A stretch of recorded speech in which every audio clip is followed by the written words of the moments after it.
Et voilà, je vous propose de comprendre un petit peu l'aspect de ce jour extraordinaire. Alors, il y a ce qu'on appelle les noces de diamant. Je sais pas, je crois que c'est 50 ans de mariage, je crois, les noces de diamant. Alors, à l'occasion de l'anniversaire de mariage, de fêter les noces de diamant, alors Madame Rosenblum Montalovich a reçu un diamant merveilleux de son mari. Un diamant merveilleux, 25 carats. Waouh, waouh, il brillait de tout son éclat extraordinaire. D'ailleurs, pour la petite histoire simplement, combien pèse un carat? Comme ça, c'est bien, vous apprendrez des choses pour les futurs mariés. Un carat, c'est 0,2 grammes. Donc, quand elle a reçu un diamant de 25 carats, un beau diamant de 5 grammes. Waouh, 5 grammes avec la bague et tout, c'était impressionnant. Alors, elle était tellement contente, Madame Rosenblum Montalovich, qu'elle a décidé de le montrer à tous ses amis, évidemment. Alors, elle a organisé un petit goûter en plein air dans son jardin, en plein soleil, pour que le diamant va briller encore plus sous le soleil. Et effectivement, ça a été un succès extraordinaire. Le diamant est passé de main en main. Et il était éblouissant. On dirait que c'était lui-même un soleil. Et voilà, au fond du jardin, il y avait une mare un peu boueuse qui était comme ça, qu'on n'avait jamais traité vraiment. Et à un moment, allez savoir si c'est par jalousie, est-ce que quelqu'un l'a jeté exprès, en tout cas le diamant est tombé dans la mare boueuse. Waouh! Madame Rosenblum Montalovich est devenue hystérique, le diamant! Oh! Donc elle a plongé ses mains dans la boue, et elle a cherché, hop là! Et heureusement, ça y est, je l'ai. Elle réussit à sortir le diamant de la boue. Évidemment, quand elle sort le diamant, il est tout boueux, complètement boueux. Alors la question se pose, est-ce que le diamant a perdu de sa valeur? La réponse, évidemment que non. Évidemment, il n'a pas perdu un sou de sa valeur. Il n'a pas perdu 1 euro. Il suffit simplement de le nettoyer. Et donc, toute cette boue qui l'entoure ne lui a en rien fait perdre sa valeur. Alors, la question se pose, si le diamant n'a pas perdu sa valeur, même avec toute la boue qui l'entoure, alors pourquoi faut-il le nettoyer? On n'a qu'à le laisser comme ça. La réponse, c'est vrai qu'il n'a pas perdu sa valeur, mais on ne voit pas son éclat, l'éclat du diamant. On ne peut même pas dire qu'il a perdu son éclat, il n'a pas perdu son éclat. Tout est en lui, il n'a rien perdu, le diamant, mais on ne voit pas son éclat. Donc on le nettoie pour enlever toute cette boue, pour que nous puissions revoir l'éclat du diamant. Alors le rabbi de Slony m'a dit, il faut savoir que chaque juif, c'est un diamant. Chaque juif, c'est un diamant. Et même si ce juif est tombé dans la boue, et même quand on le tire de la boue, il est encore plein de boue, il n'a pas perdu un sou de sa valeur. La seule chose, c'est qu'on ne voit pas son éclat. On ne voit pas son éclat. Il faut le nettoyer pour qu'on puisse revoir son éclat. Eh bien, c'est le travail de Yom Kippour. À Yom Kippour, à chacun, Hachem nettoie chacun de nous. Chacun de nous, il le nettoie des couches de boue qui se sont accumulées sur nous tout au long de l'année. Chaque avéra, c'est une couche de boue. Chaque mauvaise parole, c'est une couche de boue. Chaque colère, c'est une couche de boue. Et chaque mensonge, c'est une couche de boue. Et chaque avarice, c'est une couche de boue. Et chaque paresse, c'est une couche de boue. Le Rav Rothenberg, le lendemain de Yom Kippour, toujours nous citer au nom du grand Mashgiach de la Yeshiva de Mir, Rabbi Yerucham. Rabbi Yerucham leur disait, vous ne savez pas de combien de tonnes de boue chacun de nous a été nettoyé. Des tonnes de boue, chacun de nous a été nettoyé. Donc c'est extraordinaire ça. C'est-à-dire, à l'heure actuelle, le plus gros diamant qu'on n'a jamais trouvé, c'est un diamant qui fait 3025 carats. Et si on multiplie 3025 carats par 0,2, comme je vous ai dit, je fais l'opération tout de suite, 3025 multiplié par 0,2 égale 605 grammes. Le plus gros diamant trouvé à l'heure actuelle est un gros diamant qui pèse 605 grammes. Donc comme un melon. Un melon. Mais en vrai, si tu vois un juif qui pèse 130 kilos, eh ben lui, c'est lui le plus gros diamant du monde. Tu vois un juif, tu peux dire, ah, quel diamant. Imaginons la scène. Imaginons la scène. Je rencontre un juif de 130 kilos et je le regarde et il me dit, mais je veux savoir pourquoi vous me regardez comme ça. Je dis, bah écoutez, j'ai jamais vu un si beau diamant. Jamais vu un si beau diamant. Ah, vous êtes le diamant, le recordman des diamants. Le plus gros diamant du monde. Alors il va me dire, mais vous plaisantez, vous savez dans quelle boue je vis? Eh bien la réponse est, ça ne change rien. Ça ne change rien, quelle que soit la profondeur de la boue où vous êtes enfoncé. Vous n'avez pas perdu un sou de votre valeur. La boue fait simplement qu'on ne voit pas votre éclat. Il faut vous nettoyer. On va vous aider. On va nettoyer. Pas pour vous rendre la valeur. Votre valeur, elle est là, elle est intacte. Mais pour que l'on puisse voir votre éclat. Voir votre éclat. Et effectivement, le Kuzari dit que tout au long de l'année, mais si on demande à quelqu'un qu'est-ce que fait Hachem tout au long de l'année, tout au long de l'année, Hachem nettoie chacun de nous des couches de boue qui s'accumulent. Le Kuzari dit, Shachrit, ça nettoie les couches de boue qui se sont accumulées pendant la nuit. Aminra, on nettoie encore un coup de nettoyage sur la boue qui s'est accumulée de Shachrit Aminra. Un Arvit, pareil, la boue qui s'est accumulée de Mincha Arvit. Et puis il y a Shabbat. Shabbat, là c'est pas simplement un nettoyage à l'eau, c'est un gros nettoyage au savon. Ah, une belle douche. D'ailleurs, on le voit tous, on l'a remarqué. Le visage d'un juif Shabbat n'est pas le même qu'en semaine. Chacun de nous est beau le Shabbat. Ah, il y a des grands tzadikim, on les reconnaissait pas tellement ils étaient différents le Shabbat. Maintenant arrivent aussi les 3 fêtes de pèlerinage, les 3 les 3 fêtes, les régalim, les Sar, Shavuot, Sukkot. Ça aussi, c'est encore un nettoyage plus en profondeur. Et puis arrive cette période merveilleuse.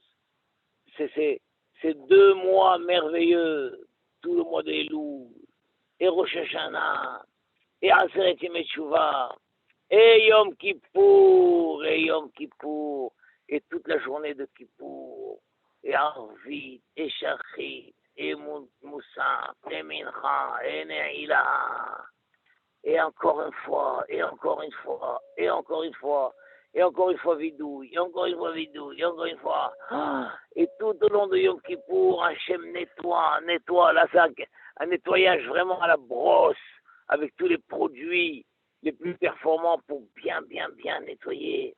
Et à la sortie de Yom Kippour, un juif est complètement nettoyé de toute cette boue qui a pu s'accumuler. Yom Kippour est tellement puissant qu'il y a une opinion dans le Mishnah, celle de Rabbi Yehuda Nasi, qui dit que même si un juif ne fait pas de Teshuvah, eh ben, Yom Kippour agit quand même sur lui. Mais Haramim ne sont pas d'accord, ils disent non. Yom Kippour ne peut agir que sur un juif qui a fait Teshuvah. Et effectivement, on se sent. C'est un bon signe quand quelqu'un, d'ailleurs, c'est marrant parce que dans l'après-midi, Yom Kippour, chacun regarde sa montre et dit, oh, 2 heures, oh, encore combien de temps? À quelle heure ça sort? 6 heures, oh, encore 6 heures, oh, encore 6 heures. Après, quelle heure il est? 4 heures, 4 heures. À quelle heure ça sort? Je t'ai déjà dit à 8 heures, oh, encore 4 heures, oh, j'en peux plus, c'est long, c'est dur, là. Mais quand on arrive à Nerila, et que ça y est, dans quelques minutes, ça va sortir, on dit quoi, ça sort déjà? Quoi, déjà ça sort? Déjà ça sort? C'est fini, on n'a plus faim, on n'est plus fatigué, on n'est plus là. Au contraire, on a une nostalgie que ça se termine déjà. Non, pourquoi déjà? Non, encore un peu. Et on se sent léger tout d'un coup, on se sent léger. Parce qu'effectivement, des tonnes de boue viennent d'être enlevées. Et le lendemain de Yom Kippour, c'est un bon signe quand on se réveille. Quand on se réveille frais, léger, c'est un très bon signe. C'est que vraiment, on a été nettoyé de cette tonne de boue. Incroyable. Donc en fait, notre Avoda, on dit qu'il y a 3 livres. Le livre des Rechaim, le livre des Sadikim et le livre des Bénonim. C'est qui ces 3 gens-là? C'est qui? Quoi, le rachat, celui qui a des avérotes, le Sadik qui n'a pas d'avérotes, le Bénonim, le moitié-moitié, c'est quoi en vrai? Le rachat, c'est celui qui dit je ne veux pas qu'on me nettoie de ma bouche bien. Je me suis habitué. Je me suis habitué dedans. Je veux pas. Ne me touchez pas. Ne me touchez pas. Il y a comme ça, vous savez, il y a des clochards. Des clochards qui vivent à Paris, qui vivent dans le métro, qui vivent. Alors des fois, il y a des... Je ne sais pas si ça existe encore, mais à mon époque, quand j'étais à Paris, alors des fois, il y a un service sanitaire qui passe et qui les prend de force pour les forcer à prendre une douche. Ils ne veulent pas, ils se battent, ne me touchez pas, ne me touchez pas. Mais vous inquiétez pas, on va vous mettre en prison. Juste la douche, on vous donne de nouveaux vêtements et on vous libère. Non, je ne veux pas, ne me touchez pas, je suis bien comme ça. Et on les emmène dans des endroits, ils se sauvent de là-bas. Ils ne veulent pas. Le rachat, c'est celui qui dit, laissez-moi avec ma bouche, je ne veux pas. Je ne veux pas.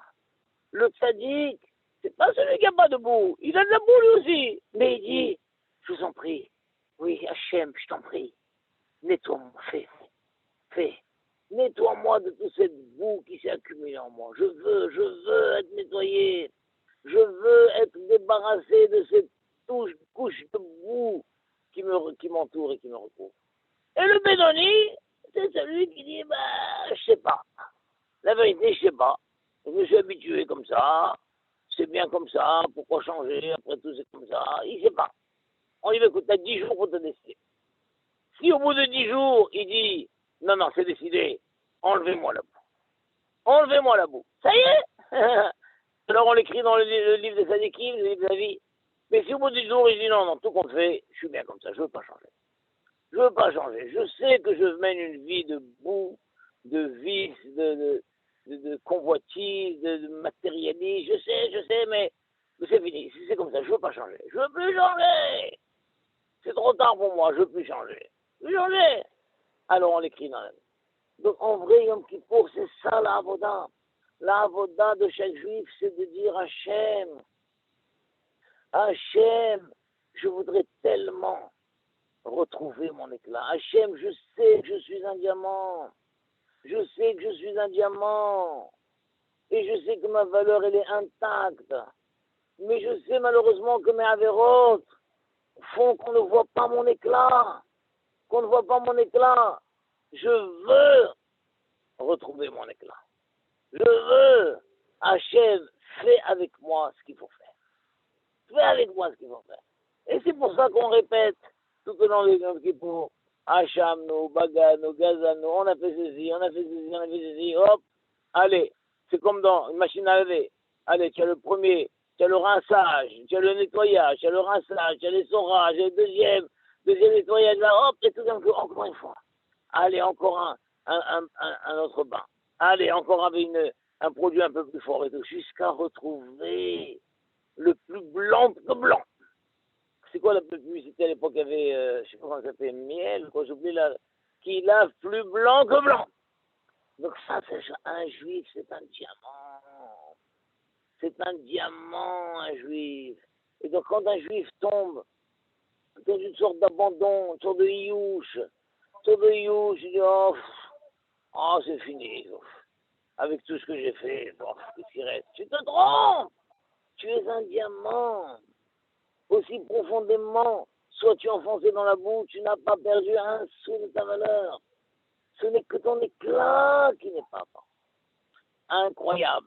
On voit que dans les fêtes de pèlerinage, le Passouk dit Shalosh paramim bashana yerae kol zechucha et pene Hashem Eloké Israël. 3 fois par an, chaque homme viendra voir la face Adon du Maître, le Dieu d'Israël. Alors le mot viendra voir, en hébreu il faudrait dire iré, viendra voir. Mais il y a marqué irae, il viendra se faire voir. Effectivement, pendant les fêtes de pèlerinage, on va voir Hachem, mais on va aussi se faire voir par lui. On va se faire voir par lui. Effectivement, il y avait au-dessus du Beth Amikdash un nuage très, très, très, très limpide, qui était comme un miroir. Et quand un juif levait les yeux, il s'apercevait dans le nuage. Il s'apercevait. C'était une manière de lui dire que voilà, non seulement tu viens voir, mais on vient te voir aussi. Hachem te voit. Alors c'est pour ça, c'est une des raisons pour lesquelles les femmes ne vont pas dans les fêtes de pèlerinage. Parce que c'est pas bon que tout le monde lève les yeux et on les voit dans le miroir, les femmes. Mais il y a une deuxième raison encore plus forte. C'est que nous savons que chacun de nous est fait B'Tselem Elohim. Tselem Elohim, chacun est fait à l'image divine. Mais tout au long de la semaine, tout au long de l'année, alors les avérotes qu'on fait, la vie matérialiste que nous menons, les soucis, les tracas, les angoisses, devant la parnassa, devant la santé, les pertes de joie, les périodes de tristesse, font que petit à petit, on ne voit plus sur nous le Tselem Elohim, l'image divine. On voit plus sur nous l'image divine. Eh bien, la Torah dit 3 fois par an, tu vas monter dans les fêtes de pèlerinage.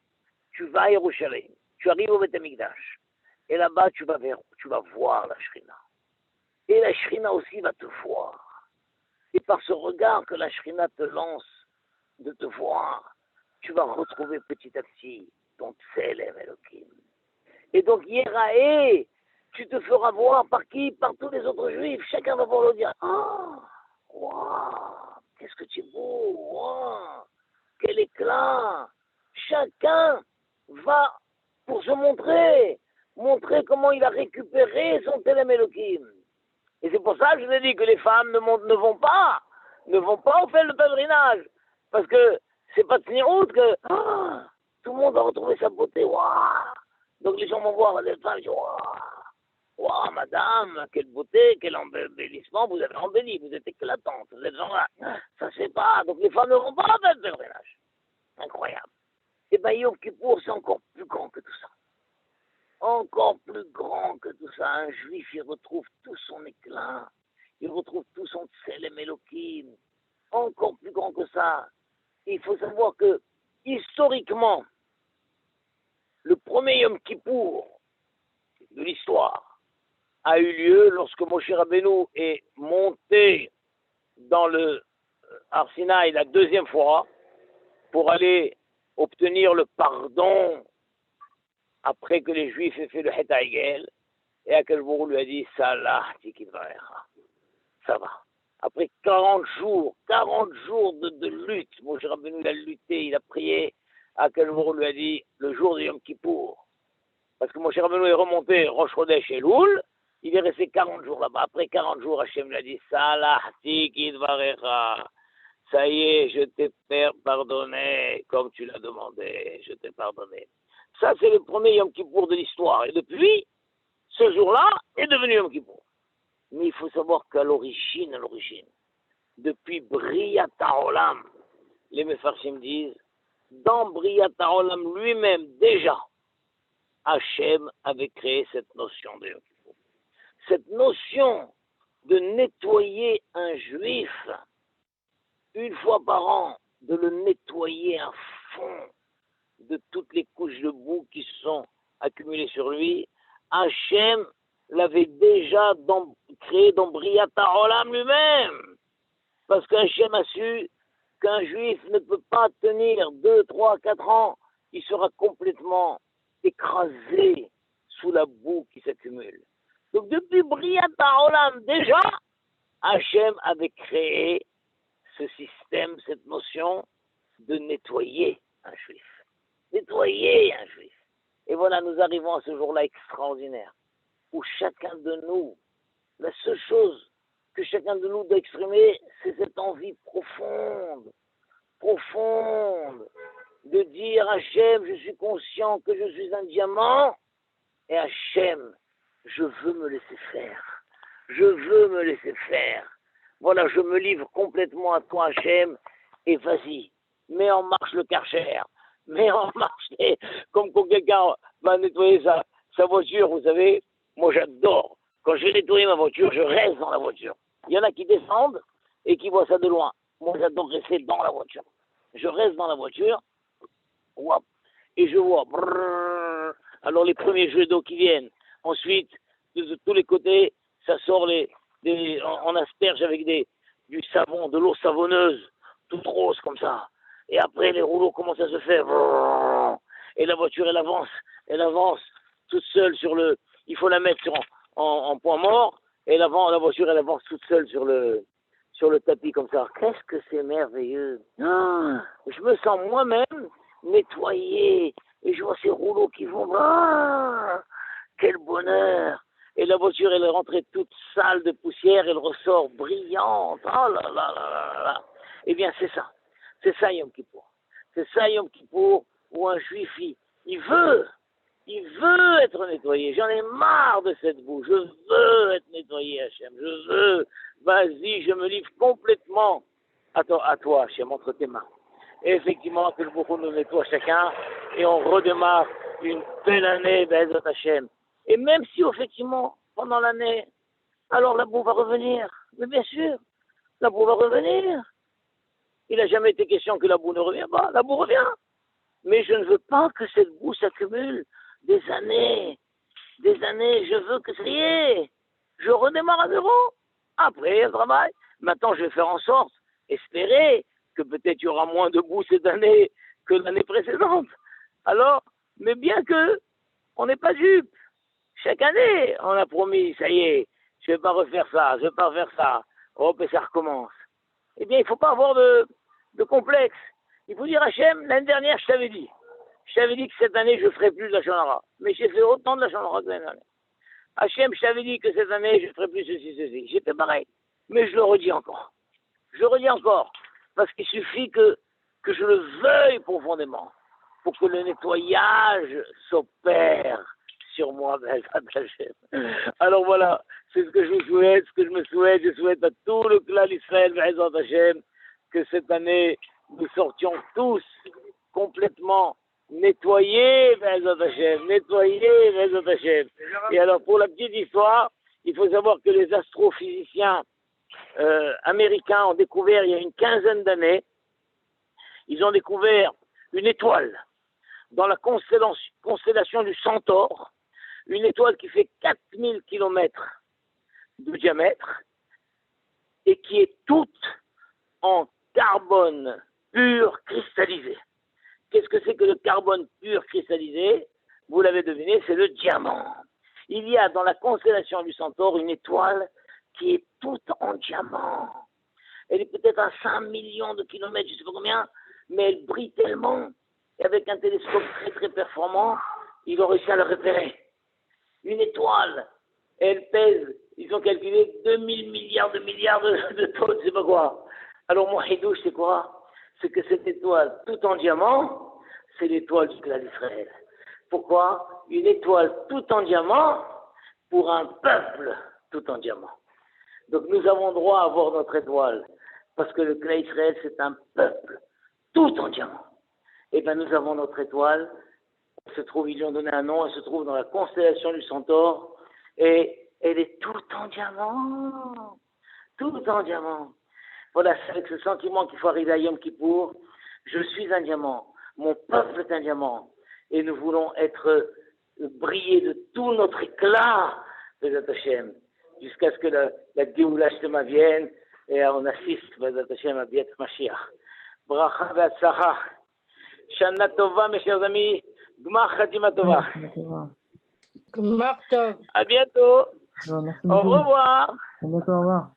Au revoir. Bonsoir, bonsoir tout le monde. Bonsoir tout le monde. Bonsoir tout le monde. Voilà, je suis arrivé à la yeshiva. Bon Limoud. Merci à tous d'être venus. Bonne soirée. Shana Tova. Gmar Tov.